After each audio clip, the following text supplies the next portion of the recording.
So as we all know on this channel, that my local club is the Columbus Crew. I'm based out of Ohio. I'm actually from Cleveland, but unfortunately, well, I say unfortunately because it's such a great distance, but the local club for Cleveland would be in the capital of Ohio, which is Columbus, and that's the Columbus Crew. I've got a cinematic mini vlogs, this documentary coming out where I actually went to my very first MLS game at the Columbus Crew Stadium, Lowers Field. For today, we're going to be reacting to a video that'll be a little bit more special for me as a native Ohioan, and this is in relation to my club. This is going to be the Battle for Columbus Save the Crew, which was a huge movement in saving the Columbus Crew club from being sold to an entirely different state because the owners didn't know what to do with it properly. Now, the thing with American football and a lot of our sports is we've got a lot of franchise leagues and systems that are just owned by these absolutely monstrous rich people that don't really sometimes know what to do with the spirit of some of our teams and clubs and whatever. And this hit home when I learned about it heavily, you know, so I'm excited to react to this. I think there's like 3 to 4 maybe episodes of this, but it's a drawn out documentary series. And this is once again by Copa90, the same team that made Once in a Lifetime Argentina. So without further ado, we're going to react to this, not necessarily for you guys, forgive me, but because I want to learn more about the history of my club and the struggles that I have been told by many different fans about what went on during that era. Okay, here we go.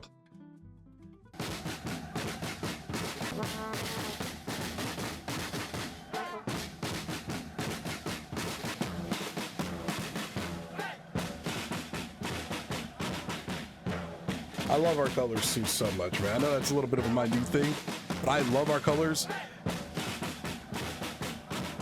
Columbus is a very hard-working city too. This is the Columbus Crew, the founding club of Major League Soccer.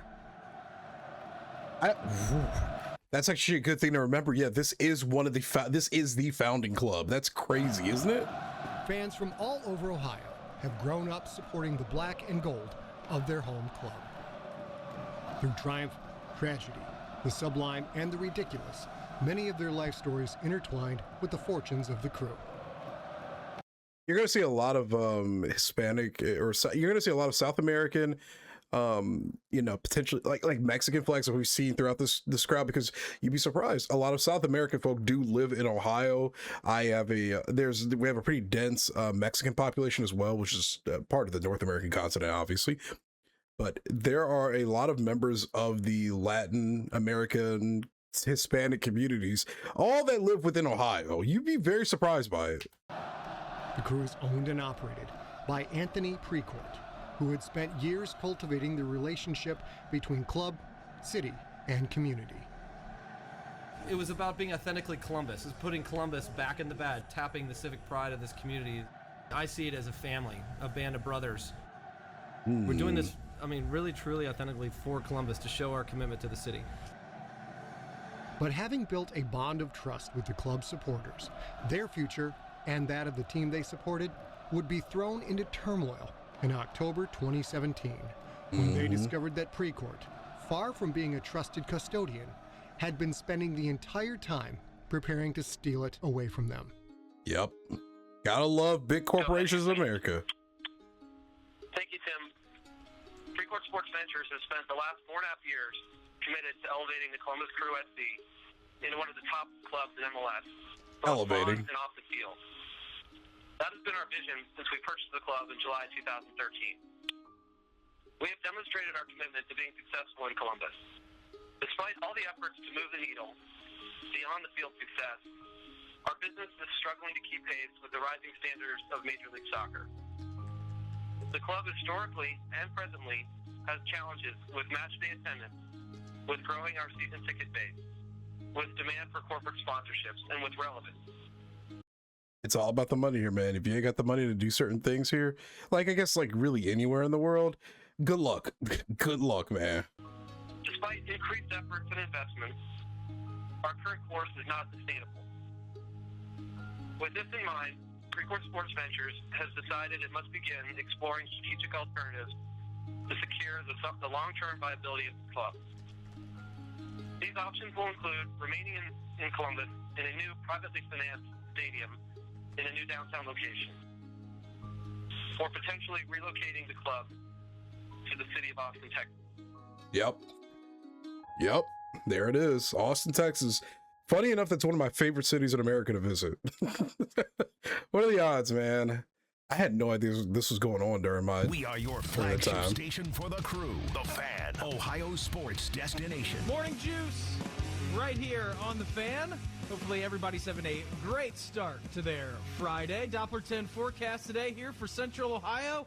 Another gorgeous day. We're going to have 58 degrees. I mean, just remember this in January when you haven't seen the sun in 3 months. Like, it's I'm going to tell you too, by the way, Columbus is a beautiful city. It's a magnificent city. One of my favorites. It's clean. It's getting, you know, with the times of being a little bit more modern. There's a lot to do. It's a very hard-working city. People put a lot of effort into maintaining, you know, true good values within the city. The working class here is phenomenal.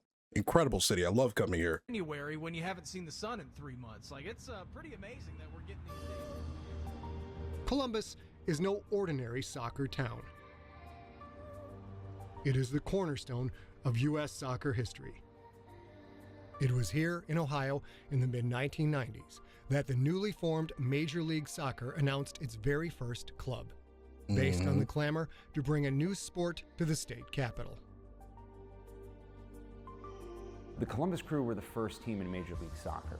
When the original MLS ownership group got together, they said, if you're going to be a part of this league, you need to sell 10,000 season tickets. Only Jesus. one city in America did that, and it was Columbus, Ohio, and we sold over 12,000. The key reason for the Crew's success has been their ticket sales. The Crew leads the league in season tickets sold, but what's most impressive is how Columbus has outperformed much larger cities. I'm so mad I really didn't know anything about this because of the distance from Cleveland. Like, Cleveland sports culture is all about the Cavaliers and the Browns, you know? We don't get shown anything else really about all of the other cities in Ohio. And there's multiple big cities in Ohio. Columbus, Youngstown, Toledo, sorta, Cincinnati. Cincinnati's our other big sports giant because they have the Bengals and then they have a couple other things. They also have their own football club as well.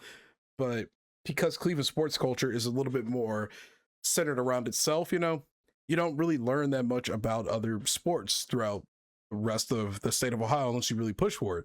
Think of cities in America as like mini countries. Cities within the same state vary, you know, city to city. They play completely different. They do completely different things. Cultural values, structure, safety, all of that. Like, you could, I used to think like states were like individual countries in America, but it really is the cities. Every single city in America, even if they're within the same state, are completely different from one another.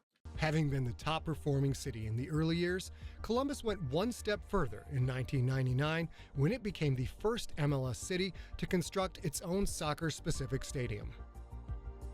And in 2008, Crew finally That's landed crazy. the big prize when they became champions of Major League Soccer. As the champions, they also started making friends in very high places. Congratulations to the Columbus Crew on winning your first MLS Cup. It's clear that soccer in America is on the rise, and MLS is a big part of that. Give them a big round of applause. I've never seen this before. What? Again, this video is really just more of a me thing. I figured I'm going to watch this. I want to react to it alongside you guys. I didn't know. That's crazy, man. I didn't know Obama actually, you know, did this. That's wild. All right, that's cool. The proud soccer heritage in Columbus was taken on by California-based investor Anthony Precourt when he bought the team from the Hunt family midway through 2013. I'm here in Columbus today because we saw a fantastic opportunity to get involved with Major League Soccer with a club that's got tremendous history, 18 years of history, one of the charter members of the league. Despite not being local, Precourt made a concerted effort to make the Crew as synonymous with the city as it was with U.S. soccer itself. I want to know how south this goes. The Crew now means our family. It means our city. So we wanted to really celebrate being Columbus's team and trying to rally everyone around us. And he wasn't afraid to take that message directly to the people who had spent decades supporting the club. Mm-hmm. The supporters themselves Precourt immediately went among them and seemed to be one of them. What do you guys think?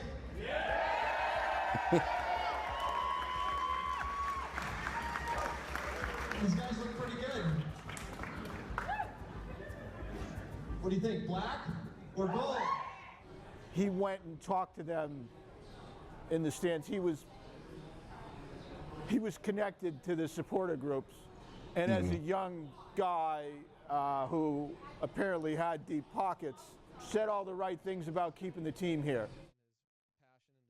How did this go MLS's bad? Founding team in Columbus was a commitment that Precourt himself emphasized on the very day he bought the team. I'm the second owner of the Columbus Crew, and I hope to be that that owner for a long time. And we're thinking, 10, 20, 30 years. Let's hope. I'm a young guy, and if I stay healthy, we look forward to being a part of the Columbus community for a long time.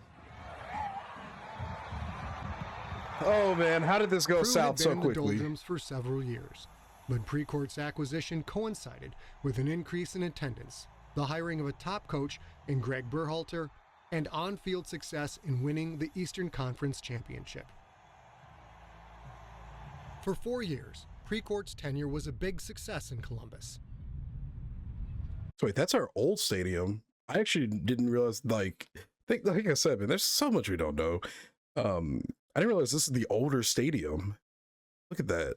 Well, I realized it was an older stadium. I never said anything about it at the beginning of the video, but I've never seen this image before. But one afternoon in October 2017, rumblings of discontent began to surface. Here we go. But they didn't surface in Columbus. Instead, they appeared in New York. What? It was in the Big Apple that a soccer story fit for the Broadway stage began to filter through to the country's top soccer writer. What? My wife was actually out of town for work, and so I was in the office at Sports Illustrated here in New York much later than I typically am. It just so happened that late that afternoon, I got a text. I've been covering the sport for a very long time, over 20 years, and you build up sort of a network so that when I try and break news, which is part of my job, I usually have about 30 to 40 people that I will contact. But that makes sense. It also means that when news is breaking, sometimes those people contact me. And that was a fascinating day because I first got that text late afternoon on October 16th, which was a Monday. And my initial response was, whoa. Here we Having go. covered MLS since its inception, Grant Wall instantly recognized the magnitude of the story that was breaking. Anytime something like that comes onto my phone of that magnitude, you basically drop everything. Over the next few hours, I ended up contacting people in various places, including MLS sources, including trying to reach Anthony Precourt. I contacted him. He didn't respond that day. I gave him about maybe 3 hours, I would think, at least 2 to 3 hours, which I thought was fair. And then I got other people who were contacting me, this time from Columbus, saying, this is happening. Can you believe, by the way, like this is the modernized logo that they went with, but the original Crew logo is what you see with the three guys, like the three like hard hat workers. That's what the original Crew logo is, and that's what we use now. I hate when this happens in American sports. So many logos, crests, everything have been getting modernized, quote unquote. It's, very simplified. They have this very smooth, safe look to them, and I hate that. I hate it so much. I love when crest logos and everything have some kind of character to them. This is happening. Had enough at that point, I thought, to put together a story. Typically, I try not to break news on Twitter unless I have like a link that I can send Good people old to. Twitter. That's good business for my bosses at Sports Illustrated. But I had a conversation with Alex Fisher from Columbus that night. I remember it very clearly. It was at 10:50 p.m. Eastern time. And at one point I asked him, I was like, so do you know if this is going to be going out anywhere else in the media anytime soon? And he's like, yeah, an interview that I did with the local TV here in Columbus is going to be on in 10 minutes. And at that point, at 10:50 p.m. Eastern, I was like, wow, so I can't even wait to get my written story up. I'm just going to tweet this out. It was only 24 words long, but what Grant Wall wrote would become known to Crew fans as simply the tweet. Columbus Crew owner Anthony Precourt set to move team to Austin, Texas in 2019 if downtown stadium can't happen in Columbus. That's crazy. What? They are considering moving the Crew to Austin. The second that tweet went out, basically my Twitter blew up. Columbus Crew SC is one of the original franchises of Major League Soccer, but the team's future here in Columbus now stands in jeopardy. We have team coverage for you tonight of Crew SC's potential move to Austin, Texas. Oh, man. The Crew were the top story in Columbus as a seismic sporting news story spread throughout the city. This is a pro sports team in Columbus. This is a team that has been in this league from the beginning. Major League Soccer, when it was formed, the Columbus Crew were the first team that Major League Soccer had. Not one of the first, the first. Phone lines are open. 614-821-9710 is the phone number. By all means, call in, Anthony Precourt. That's the number. Call in and clarify anything where I'm wrong here. Clarify where I've got it wrong, that you didn't plan to do this from day one. Right. Crew could be leaving. Local That's why media were stunned. You got to be careful trusting rich people coming from California, bro. I'm so serious. That happens so often in this country, bro. Where if you get a rich dude from the West Coast of America, for some weird reason, something devastating just happens to the East Coast. It's so crazy. But the local fans were shell-shocked. That next morning felt like a piece of me had been ripped out. And I wasn't sure that I was going to feel normal again. Certainly not any time in the near future at that moment. Our beat writer, Andrew Erickson, and I had tried to set up 8 times to sit down with the owner. And we're rebuffed at every turn. So he was ducking us for all practical purposes. And it turns out one of the reasons that he didn't sit down with us was that he was in Austin most of the time. Life doesn't provide you many assurances, but we are here to, make our own way, make our own path, and we're excited about the opportunity. We think Austin is a wonderful marketplace that's got great opportunity. I see a vision of Major League Soccer being very, very successful here in Austin. You hear all the words he's using, the buzzwords, market. He doesn't care about the actual culture of the club. He said this is going to be a great market. A great market. It's a great city, great market. No love for the actual club itself. No care for the actual fans.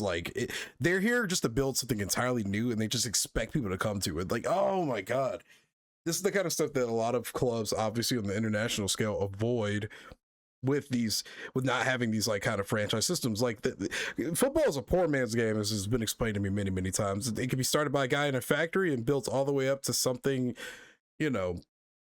great. But it's about bringing that crew with you, that unironically, bringing your fans with you, bringing the people that support it, because it's a part of the culture. This guy's literally just here to make a quick buck. That's what this sounds like anyway. Austin.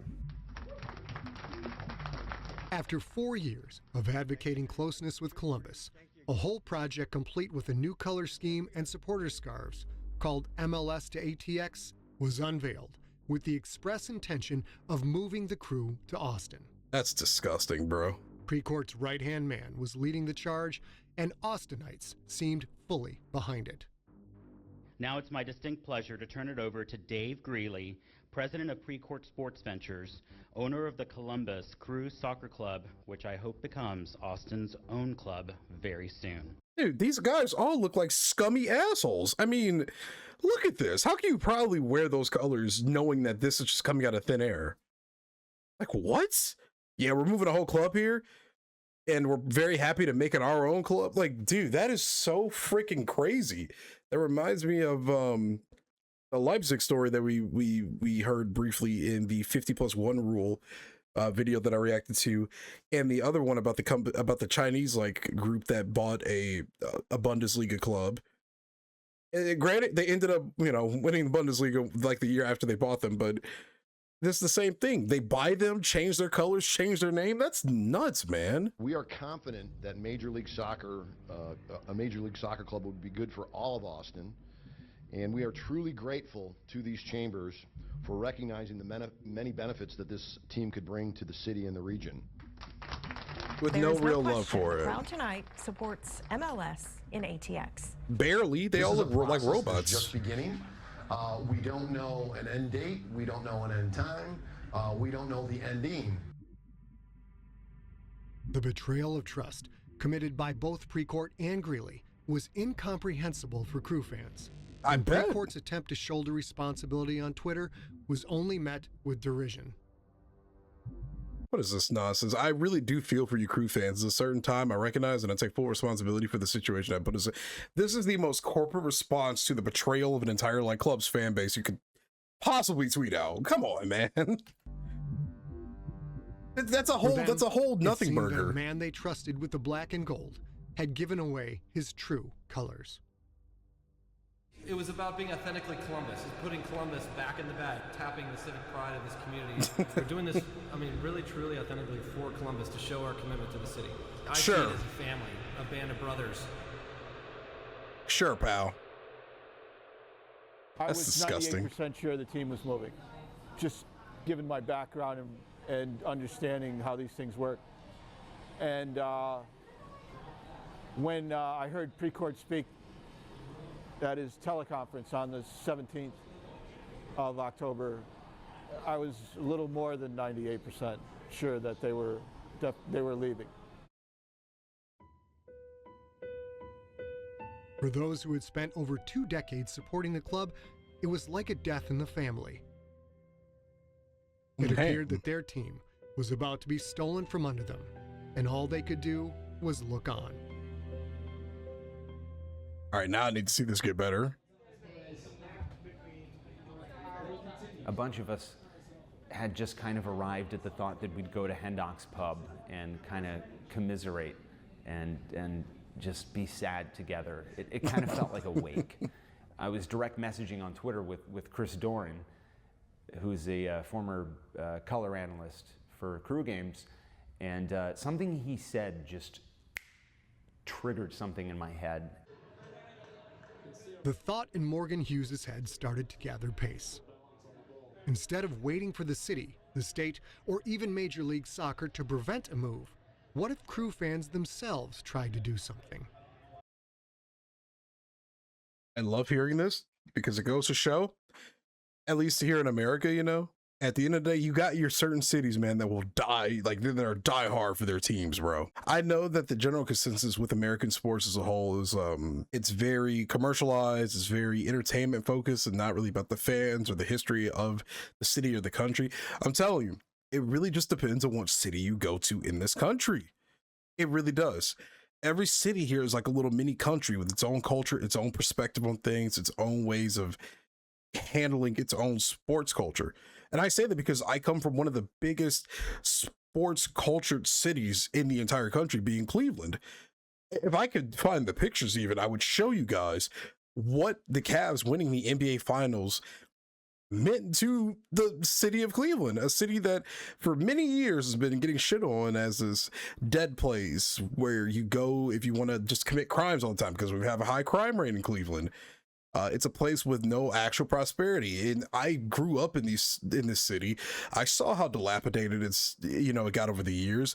How many houses, how many places that on the streets that my mom grew up on are demolished or abandoned or trap houses or whatever. Cleveland is by far one of the most hated on cities in the entire country, to a point where it's like if you told people back in the day you're from Cleveland, they would look at you like you're a psychopath, like, ugh, Cleveland. So when the Cavs won the NBA Finals, that seemingly breathed an entire new life into the city. And ever since then, we've been on the come up and everything is growing. We're building new stadiums. We're expanding our waterfront. We're doing all this stuff because of what happened with that. Now, I will not deny the fact that American sports are very entertainment focused and commercialized. but it really just depends on what city you go to. Ohio sports culture, city to city. We don't have plastic fans. Everybody here is diehard for their city, no matter what. No matter what. No matter what. I remember when LeBron left the Cavs back in like 2011, I think, bro, people set the damn city on fire. People were burning jerseys, threatening his life. They were doing a whole bunch of different things that I can't say because YouTube's going to hate this video if I do that. But it just depends on what city you go to. What I'm getting at is, for any of my people that are watching, you know, this channel, I react to a lot of international football, you know, European, South American, whatever. I react to a lot of different things and I see a lot of different things. I know America has a bad rap, but you have to look at America from city to city. America, as the United States of America specifically, we are not unified when it comes to our sports culture. It is city to city. Trust me. I'm saying that as a guy who grew up here. It depends. Watch an Eagles Super Bowl win and watch that city collapse under its own weight, and then compare that to like the Boston Celtics winning the NBA Finals or something, bro. It's so different from city to city. Trust me. At that moment, I stopped being depressed and stopped being a victim of the circumstance. As long as there were no final answers, we still had a shot at this, and it wasn't over. And so I went to Hendonks that night and just started telling people, every single person at that bar, I walked around and I said, hey, pick your head up. This is not over. Tell everyone you know. From there, word started to spread. A fledgling group of fans called Save the Crew issued a call to arms to their fellow supporters to try and build awareness of their intentions. We'll be meeting at Columbus City Hall at noon on Sunday, October 22nd. You know, this is how we do our time scale over here in America, in the United States of America, month then day, to make our voices heard with the first Save the Crew rally. We're not done yet, and this is not over. We've just begun. It's based. Save the Crew organizers got together pretty rapidly and decided that they were going to fight this. This is where the rally happened. Just a week after Grant Wall tweeted that tweet that said Columbus Crew SC is likely moving to Austin, Texas.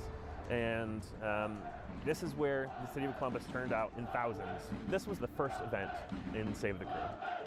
Hundreds gathered in downtown Columbus today to fight for the future of the Crew SC here in Columbus. This is not over. If you came here for a funeral, if you thought this was a wake, you're in the wrong place, but I know you're not.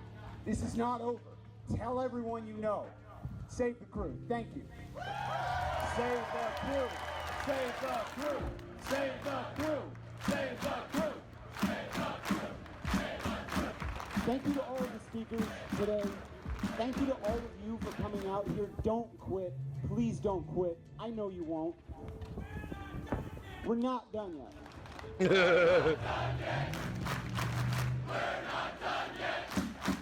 I love that. By Thursday morning, we were full tilt. We were full go. I got a direct message from a guy named Tom, whom I'd never met before, and he said, hey, man, I bought the domain savethecrew.com. Should we do something with it? And I added a couple people to our direct message on Twitter, and a couple more and a couple more, and it just took off from there. Support. A soccer club is community. Save the Crew is the Columbus Crew Soccer Community's advocacy group. Our community, we believe in the power of our clubs. The hearts of soccer clubs are made up of both supporters and the on-field history of a team. History cannot be bought, only lived and shared through playing for or supporting a team. Our team is the Columbus Crew, the first charter member of Major League Soccer. What we want to keep our soccer team in Columbus along with all the club history and to be conventionally known as the Columbus Crew. Ideally, as part of MLS, we want all parties to negotiate openly and diligently. Local business and civic leaders, MLS entities, and all people influence to explore all avenues and do absolutely whatever it takes to keep a soccer team named the Columbus Crew in Columbus. We want to focus on having a team in Columbus, regardless of what stadium we play in, and acknowledge that private non-taxpayer funding is probably vital for any new stadium in this day and age. We want to join with soccer fans worldwide who love their club and who believe that the beautiful game belongs to the world's communities and its spirits cannot just be uprooted. We vehemently, I said that's so weird, stand against any such move, because if it can happen in Columbus, it can happen anywhere. I love that. That is what I love to read, again, because the rap that America gets for its sports culture, again, being very commercialized. It looks like that on television. Depends on what city you go to, because this is dedication, man. One thing, but it would take a properly organized team to effect any change. Following the rally, a meeting was called for crew fans who had time to volunteer for the cause. And it wouldn't just be the crew regulars who showed up. The first few meetings I went to, I didn't know anyone. I had been to a few crew games here and there, but I wasn't super involved in crew fandom like a lot of the people who are also in Save the Crew leadership. These are people who lead supporters groups. These are people who attend every single game no matter what. Over the course of discussions, it became clear that the volunteers didn't just have time, but also a wide array of professional skills to offer. They immediately began to delegate responsibilities under the direction of crew regular Donnie Murray. We've built a lot of good infrastructure the past couple weeks, and I feel like we're reached another level of maturity. But how do we make the most impact going forward? Because as you just mentioned too, like the meeting on Wednesday, I don't know if a whole lot's going to come from this. So this movement might be a longer term thing. I think we need to start thinking about how do we become more efficient with what we're doing. Yep. A nationally televised game against Toronto loomed large. Having managed to get their message out locally, it was decided the next priority was to make sure the nation saw both their efforts and that the team was worth saving. I love this. Maybe for the next week, what are our main focuses? I think the game next week is probably the big one. I can start thinking about it, but I don't think we need to change direction yet. We need to make sure that stadium is sold out. And we need to make sure everybody knows it's sold out.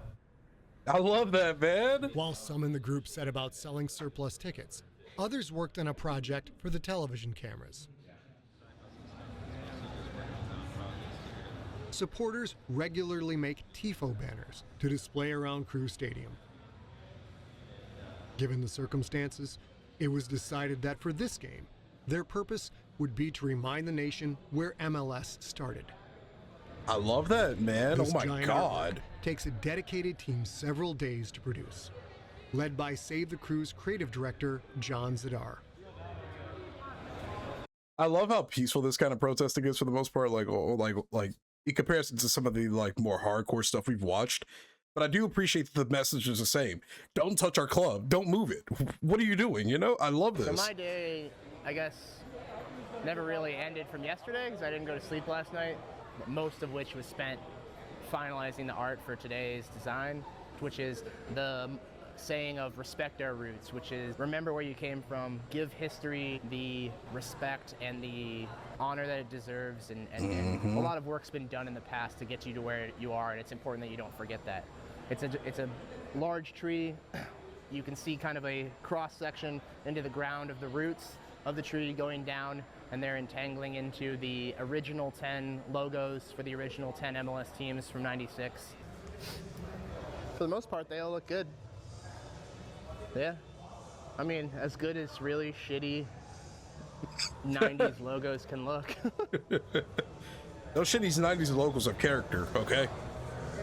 How sad is it that New England's logo is still that?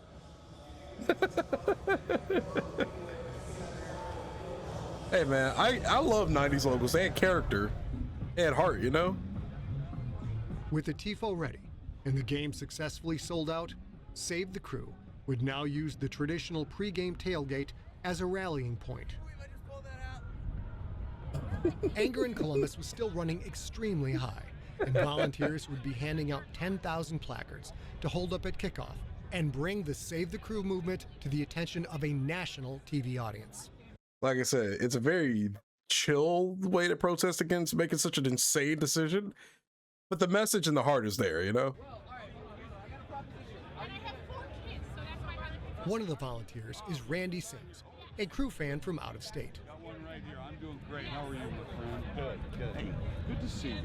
I started in 2002. I live in Charleston, West Virginia, and I didn't trust MLS when it first started, but some people talked me into coming up to Columbus Crew Stadium, and the minute I walked in the door, I fell in love with this team. I can't think about life without the Crew right now. I got to do everything I can to try to help. This team is family to me, in not only the fans, but the players, the staff. Everything about this place is my home. It's where I belong, and the crew belongs here so that I can be here as well. I'm gonna tell you right now, and you're gonna see this in the video that I filmed. When I went there, this is the exact same vibe that I got. I can't wait to show you guys that video. It's, yeah, it's a major part of my life.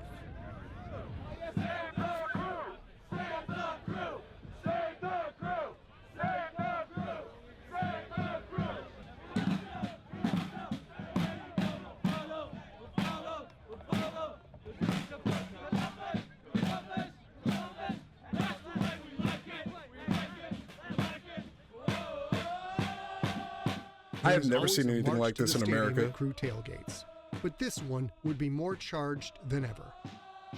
It would also be happening early to make sure viewers watching at home saw every seat filled for kickoff. I love that Americans are triggering their inner, distant European blood finally.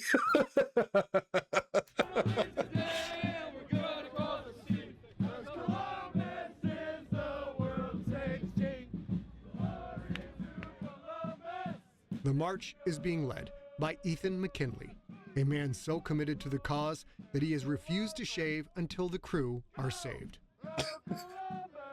Once at the entry gates, a traffic jam of fans develops. For some reason, it is taking much longer than normal to get everyone in tonight. Is that so? As the 8:10 kickoff time nears, the stadium is far from full. YouTube personality K-Block was among those stuck outside and began filming as fan frustration spilled over. There's two major lines. There's one line right there. There's one line right there. They're probably at least a couple thousand feet long. This dude's rocking that classic 2002 boy band haircut, bro. This game's a sellout. We're about 10 minutes from kickoff, and you're wondering why there's not a lot of people in the seats yet? Because they're all out here. Because they don't have a choice, I guess.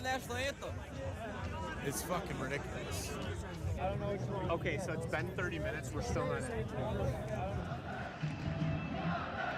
The empty spaces in the stadium are conspicuous, and for those watching on TV, it gives the impression that Columbus isn't that interested in saving their team. Thankfully, the TIFO was already in the stadium, and despite the holdups, it was hoisted on time, immediately before kickoff. The TV cameras showed the Respect Your Roots message on live television, and it had the desired effect. Save the Crew was now a national talking point from both friend and foe alike. We love to hate the crew. We want to continue to hate the crew. I love that, bro. While one message has worked, another is being thwarted, with thousands of people still stuck outside, and some believe they know why. Attendance numbers are taken at kickoff. So the amount of people inside the fucking place is what the attendance numbers are. Pre-cord's trying to skew. Out of your mouth, man. No, you're right. Yeah, man. That's the truth. That's how it is. Sorry. Even though we know. Told you, man, this guy's a piece of shit. Exactly. He skews the attendance numbers, and he wants to move the team. That's what it is. Deliberate or not, only after kickoff does the backlog finally begin to subside. Of course it does. You know this is all So we're intentional. just getting inside the stadium right now. Here's the time. We waited 30 minutes in line, and there's still a ton of people out there. With the stadium now That's filling crazy, to capacity man. and driven by the emotion of recent events, the Crew fans finally let out a primal scream to the nation. I love this, man.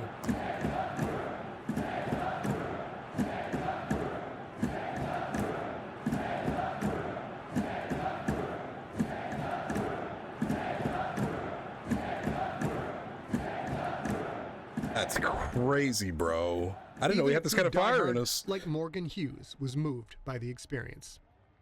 I've never heard anything echo throughout the stadium like I heard Save the Crew echo throughout the stadium tonight. It was special. And I don't want to say regardless of the outcome of the game, because that's what this is ultimately all about. But there are moments when you go, wow, that is something I'm going to take with me. And tonight, that's a piece of history. The voices of 20,000 Crew fans bouncing off the beams of the tiny demon fortress, it's something I'm going to take with me. It was special. Crew fans had proven they had the stomach for a fight. And it posed a question. If this existed in Columbus, what was so irresistible about Austin? Right, exactly. Like, what makes Austin so important in comparison? That's just part one of this documentary series. I believe, like I said, there are 2 or 3 other parts. I genuinely cannot believe that Copa90 covered this story, and the fact that, again, this is my state. Like, this is my state's capital. Now, obviously, again, being from Cleveland, it makes it a little bit harder to be as connected to this club. But I'm going to make an effort, because from what I saw, from when I got a chance to film, to what I've learned over the last year and some change or two of supporting the crew, there's a lot more fire and power to this particular club than I think most people realize. And again, I know our version of protesting like something as crazy as like a club moving to an entire city, which would be equivalent to a club moving to like an entirely different country in the EU or, you know, in South America. I know our version of protesting against it is a little bit more chill, but I love that we have the heart, and I love that people were willing to show like, hey, this ain't just here to be here. We actually love the community that the Columbus Crew has built and how, you know, much history it has behind it. I love that so much, man. I can't wait to react to part 2. This was a personal video for me because, again, with this being from my state and the capital of my state, I figured this is something I need to just watch for myself so I know my history of a club that I'm willingly choosing to support. I could have picked any other club, I guess, in America really to support when I started really watching football for the first time. I know we call it soccer here, but I'm forever just gonna call it football on this channel. I'm glad I picked the crew. I'm glad I'm learning more about the history of the crew, and I'm glad I can, as an American, share this with all of you guys, which most of you are European, South American, Asian. I've got a lot of different people here on this channel now, and this is just very important for me to feel like I need to share it with you guys. So, hey, thanks for watching this reaction. We're gonna react to part 2. I can't wait. It's hopefully gonna be really energetic and fun. Shout out Copa90 for these absolutely stellar documentaries. This has been your boy Jay with another reaction on this beautiful channel. I hope you have a phenomenal day, guys. Take it easy. Peace.